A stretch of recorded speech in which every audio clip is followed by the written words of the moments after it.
Alright, so this is just a quick tutorial on how to change the fuse on the Stetzerizer Australian model filter. So you see we've got the filter here. Fuse is located on the back side.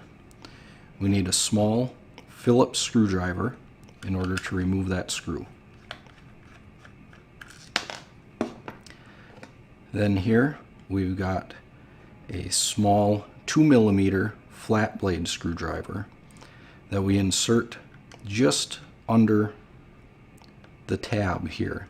Now there's no threads on this tab. They're down inside the filter, so you don't have to worry about damaging the threads. So you insert the flat blade screwdriver, pry up a little bit and lift, and the fuse holder pops out. So you can see here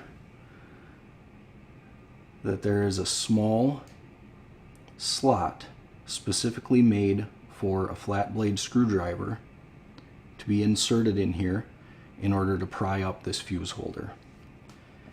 All the threads are down in here, so as long as you don't stick anything down here, you don't have to worry about damaging any threads. So pull the fuse out of the holder, replace it, put that fuse holder back in, secure it with the screw, and that's all there is to it.